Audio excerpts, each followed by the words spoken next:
Apple Card is the credit card created by Apple. You earn 3% daily cash back up front when you use it to buy a new iPhone 15, AirPods, or any products at Apple. And you can automatically grow your daily cash at 4.15% annual percentage yield when you open a high-yield savings account.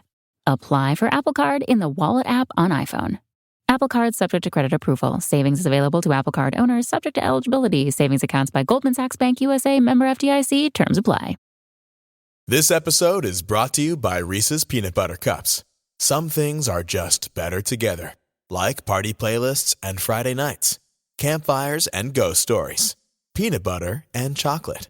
And Reese's Cups are the perfect combination of creamy peanut butter and delicious milk chocolate. So, when you want something sweet, you can't do better than Reese's Peanut Butter Cups. Buy Reese's today wherever candy is sold.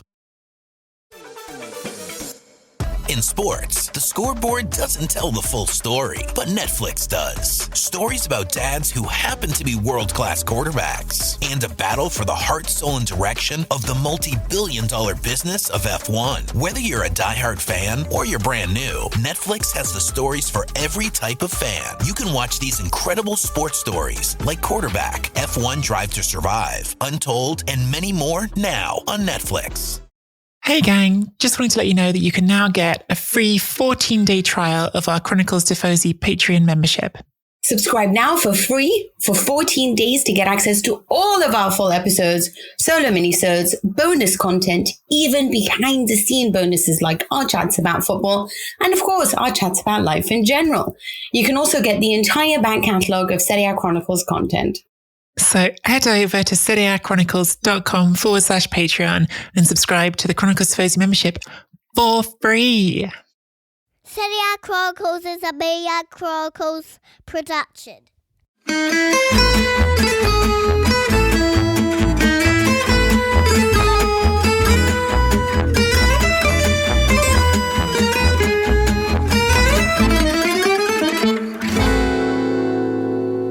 Hello and welcome to another episode of the Serie A Chronicles podcast. I'm Mina Rzouki and I'll be your host for today. And as always, I'm joined by Nicky Bandini, who's still in America, but she's coming back today because I think they've had enough of her now. She's been there for a really long time. And we also have a special guest, but before we get to him, because we are so excited and thrilled to have him on, I just wanted to ask Nicky quickly about her trip to Arizona. Everyone settled in, baby, back in the house?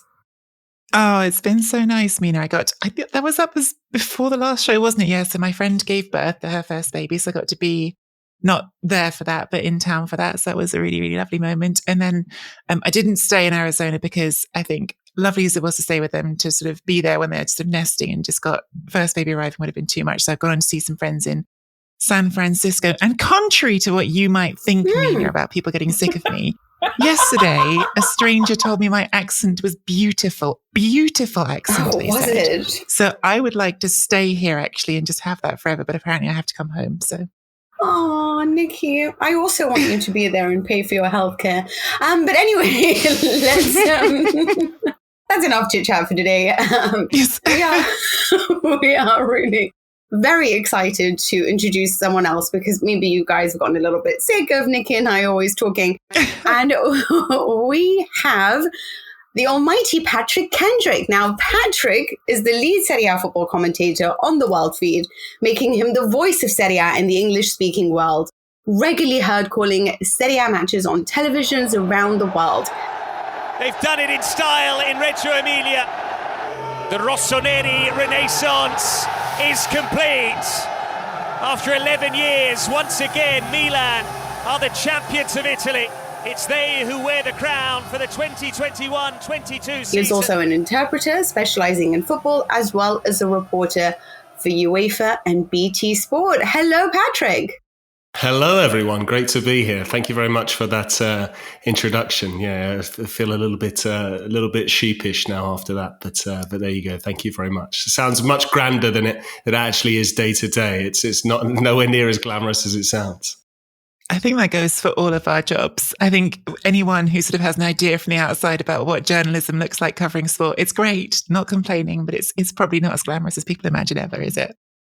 Yeah, absolutely. Oh, especially not when you're staying in hostel sometimes. But yeah, sure. The start of your journey is like, pittance. But we do have you, Patrick. So thank you so much for joining us. And you did quite a lot of games over the weekend.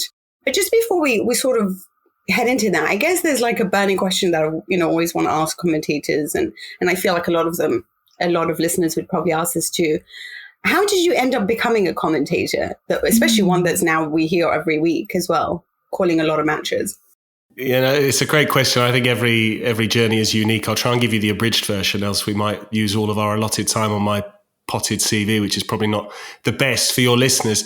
It was something that just came to me as a sort of notion when I was in my teens. I really wanted to do it, and then a few near misses here and there. And I actually started out doing audio description for the RNIB, the Royal National Institute of the Blind in England, and then went from there to did some watch and bet back in the day in Perform in Feltham in West London.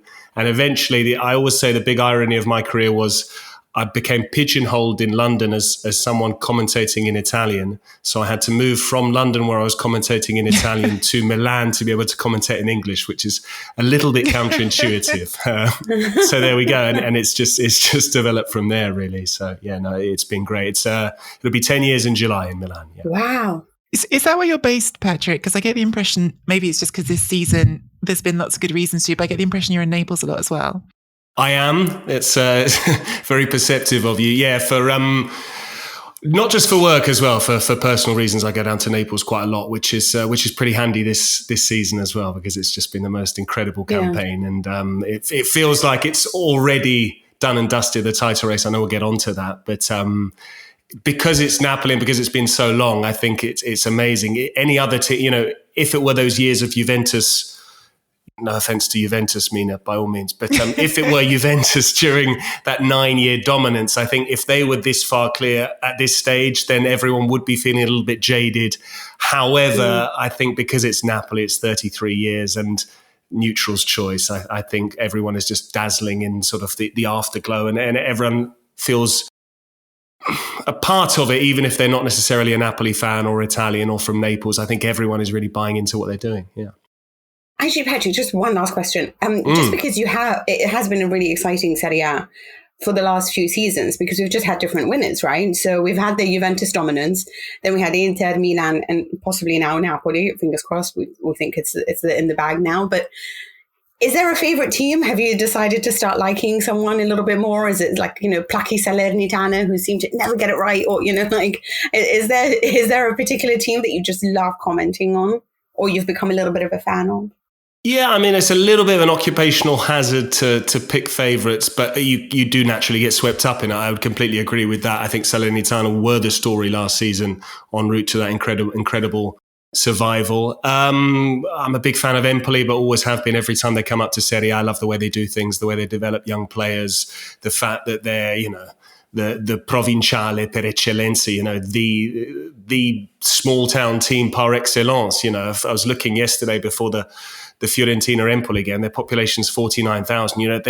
Empoli is actually in the province of Florence, which I think is a great story in itself. So I do like clubs that try and play football a certain way. I'm not saying the right way, a certain way. And I like teams that develop talent from within, and then we go and see them flourish elsewhere. So Empoli are one, but I also like what Monza are doing as well. Leaving aside any political affiliations or otherwise, and obviously Berlusconi does divide opinion, but I think what they've done in pure footballing terms, and the story of Galliani going home to Monza and being involved in that after 3 decades with Milan has been really good. And my vision of things might be slightly clouded by the games I've just done this weekend, because I did both Monza, Milan and Fiorentina, Empoli. But those are two sides that stick out. And naturally, when you're looking for a story, it tends to be those smaller teams as opposed to the established group of clubs, I would suggest. Yeah. So definitely not an Allegri fan. Right. Okay. It's just Mina on Allegri Island. No, we could get onto him by all means. The much maligned Max Allegri, I tend to agree with you. I I think he gets a bad press, to be honest. I don't think he's anywhere near as bad as everyone make out. But yeah. Actually, I remember that on Twitter right before Christmas, you were banging the drum for you watch out, Juventus are going to get into this title race. And I thought, I think that's pushing it too far, which it is. But you were right, actually, because without the points penalty, they'd be second. Well, there's a spoiler alert as well here. I actually went to a bookies. I know everyone bets online these days. I don't know if I should even be talking about gambling on a family show, but there we go.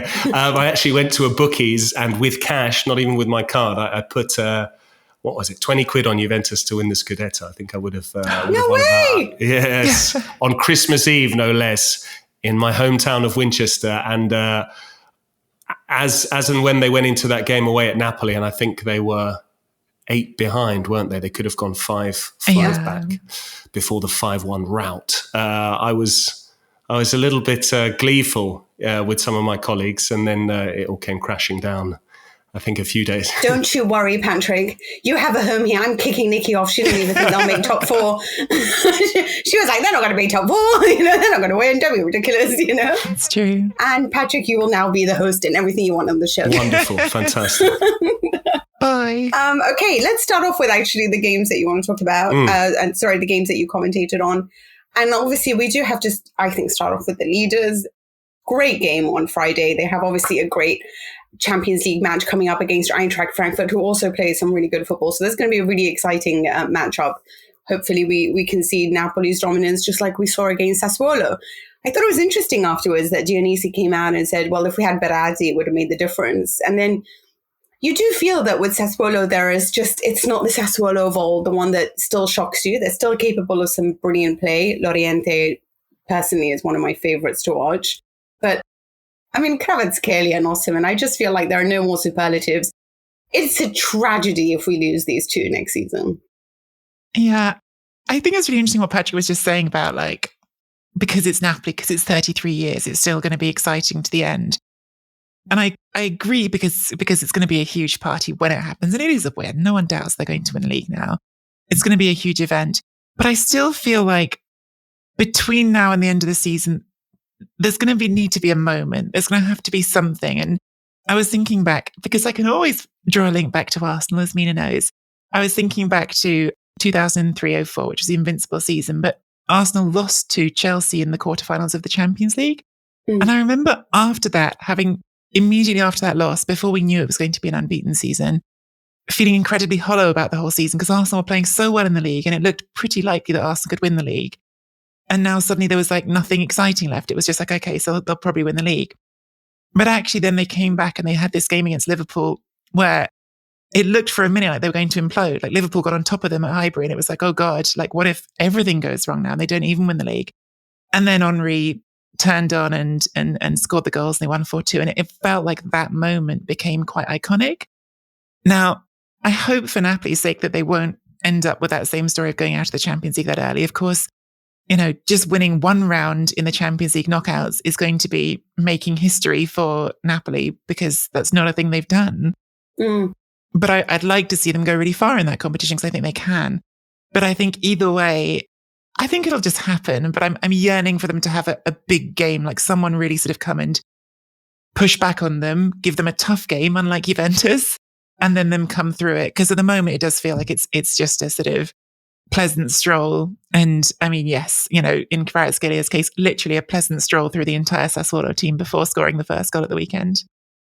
Just astonishingly good. I mean, you're absolutely, it really struck me what Mina was saying there. It's a cliche, isn't it? Running out of superlatives. But actually, it is becoming a challenge on a weekly basis because Osimhen is scoring every single week. And so, you don't just want to revert to the numbers, but inevitably you do because you have to. And that's part of the job. And he's now got his sights on Immobile and Higuain's record of 36 goals in a single season. It's different goals every week as well, though, Patrick. Yes. It's different goals. Yes. It's not the same goal every week. Rahmani. Osimhen working the channel. Osimhen. He's got a wonderful goal. He's caught everyone off guard there, Consigli included.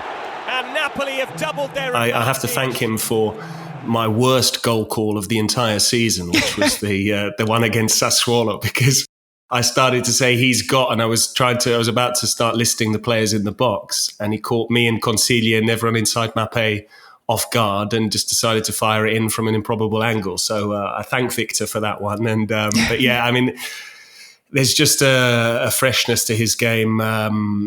It's very instinctive, and it's just an absolute joy to watch. I saw this graphic the other day on social media. It's comparing all of these, Napoli trios down the year, and obviously the most recent one was when Sarri converted Mertens into that false nine role, and they had Callejon and Insigne, which was great because that allowed them to get Mertens in the team as well as Insigne. If you remember, initially it was Higuain and sort of Insigne and Mertens jostling for position. Then there were the three tenors as well, with Cavani and Lavezzi and Hamsik.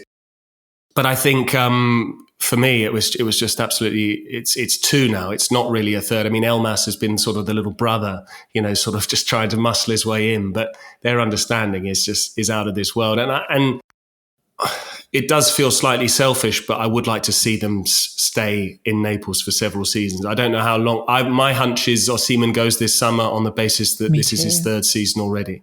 I think De Laurentiis would be loath to lose them both in the same summer, because my hunch is you can't necessarily replace Osimhen and his goals, but Kvaratskhelia is the one you need to keep at least for another season, allow his market value to grow, and maybe like you did I'm talking from an Napoli perspective, as the club did in 86, 87, and then in 89, 90, don't just win one Scudetto, try and win another one, if not the year after, then at least within a few years. So my hunch is Osimhen might go this summer, but Kvaratskhelia is probably here to stay. I hope we at least get another season out of him, because I feel like one of the most privileged observers at the moment, because I think they're probably, along with Haaland, they're two of the most talked about footballers in the world. I guess as well with Osimhen, there's at least some sort of alternative. Like, you have got Raspadori there waiting in the wings. You have got Simeone as well. Like, you can imagine a world in which the team is still pretty successful without him, even though, of course, not as good, because he was out early this season and they did still win games. So yeah, and that's been the story of him. Absolutely, yeah. Sorry, just saying that's been the story for all 3 seasons he's been there. The first season he dislocated his shoulder. The second season he broke his cheekbone. Then he had this hamstring injury, and finally we're seeing him week in, week out. But Mina, I don't know about you. My feeling is with Napoli now, either they go out in the last 16 or they make it to the Champions League final. I think it would be very Napoli. It's all or nothing. A bit like they've only lost one game. They've won 20 and drawn 2. I feel like either they go to the final and maybe win it, or they go out now, and a bit like they did with Cremonese in the Cup. It's weird with Napoli, because I think that, it's certainly the best team in Europe right now. I really can't figure out a team that plays better football than this. But they have this Osimhen, for example. It was somebody that I felt like at the time really had to play sort of, all guns blazing, firing from all cylinders, throwing himself into every challenge. That's why I almost felt like he was injured all the time. Andy Brassel once said that, he worries about him because of the way he plays his football. He's just all or nothing. And yet now what you see this year is the technique that shines through. So he doesn't need to rely so much on everything else. It's just this perfect control, the ability to score from the tightest of angles. His mentality as well is one that will always seem to push him further and further, which I think is such a blessing to have. Kvaratskhelia, I think, is, wearing 77, talking about Real Madrid endlessly. You kind of know where it is that he wants to end up. And if it's not there, then I think he'll stay. But Lobotka would be the guy that I would love to have. That guy for me, I've just never seen a man who can dictate an orchestra so beautifully. So he is like, wow, as well. I just don't even know. They could do it without Zielinski. They can do it. It's just everyone there. You never think to yourself would be who they are. But the one thing that still worries me about them is the defense. And I just kind of feel like if you do sort of come at them vertically and counterattack, one of the abilities of them to have such a good defensive record, I think the best in Serie A, is the fact that they hold possession so much. But what about if they are up against a side that is, because we've seen even against Juventus in which they trashed them 5-1, there are always moments in which they look a little bit shaky, just like if Loriente had managed to score or I don't know, Berardi was there. You feel like I sometimes think to myself, if they're up against an Mbappe, PSG is terrible, but Mbappe, can they stop him? And they're not up against an Mbappe in the Champions League, but, Frankfurt have got Moani's having this great season, really sort of sharp counter-attacking player. Exactly. They have got Lindstrom as well. And I think Frankfurt will lean into that. If you overcommit against us, we're going to hit you fast. And we've got players who can run with the ball. Precisely. I think there's a banana skin here for Napoli. And I think it's going to be really easy to look at that and go, it's Frankfurt. It's not Madrid. It's not Man City. And I think they've lost one of their last 11 games, Frankfurt. They're playing well. I think it's a dangerous game. And how many times have we seen in the past a team carrying over winning the Europa League into going very deep, if not winning the Champions League as well? We've seen that in the past. So yeah, I think this is the one. And history plays a part as well. The fact that they've never made it to a European Cup or Champions League quarterfinal is a consideration as well. There's something in that. And I remember the last time Frankfurt came to Italy, it was against Inter, and Spalletti was Inter coach, and admittedly he had a very strange situation to deal with then. It was just after he'd stripped Icardi of the captaincy, I remember, and he gave a debut to 16-year-old Sebastiano Esposito in the second leg. But and Luka Jovic scored, which is even more surprising as well. Oh God, so, that was many years ago. It was a different time then. Yeah. Yes. Yeah, I guess I had already preempted that they'd get over. I do like Eintracht Frankfurt. I'm still not sure about their defense, though. So I feel like Napoli could do I guess, going forward in the competition, because I still think they should reach the final. This team should reach the final. But let's move on to another team who actually has a Champions League clash this week, rather. And that's Inter against Udinese. This was, they started off slowly. I don't know what you guys think of handing them the decision. I think the penalty was really fair, but then they obviously got to retake it because Lukaku missed on the first occasion. And I don't know about how you feel about that, but doesn't really I like matter. that you said it that way, because he missed on the first occasion. Like, the decision was, okay, you can have another go because you missed. Yeah, I kind of feel like that was what it was, though, It was like, oh, poor Lukaku, just give him another chance. He did score in the second one. Yeah. And thank God he got that goal, because, you just kind of need Lula back, right? And this is the first time that they've scored together since the Conte days. It wasn't a great first half for Inter, but I thought it was a great second half from them. And it's interesting to see the rotations. The player that they once depended on the players were Lukaku and Brozovic, right? And now you sort of rely on the Çalhanoğlu's and Mkhitaryan and actually, it is Lautaro Martinez always, I mean, Porto is a side that terrifies me. It really, really terrifies me. Sergio Conceição, I mean, they've had such a field day with Italian teams. Knocked Milan out in the group stages, obviously knocked Juventus out in the knockouts. Sergio Conceição and Simone Inzaghi are like such, they're good friends. They played together, obviously. And Conceição is one of those, sort of Italian-minded coaches who really studies the opponent. But this was a good Inter side. So are we hopeful? Become a member at patreon.com/Serie A Chronicles for regular bonus episodes and content. Sports Social Podcast Network. Judy was boring. Hello. Then Judy discovered ChumbaCasino.com. It's my little escape. Now Judy's the life of the party. Oh, baby, mama's bringing home the bacon. Whoa, take it easy, Judy. The Chumba life is for everybody. So go to ChumbaCasino.com and play over 100 casino-style games. Join today and play for free for your chance to redeem some serious prizes. ChumbaCasino.com. No purchase necessary. Void where prohibited by law. 18+ terms and conditions apply. See website for details.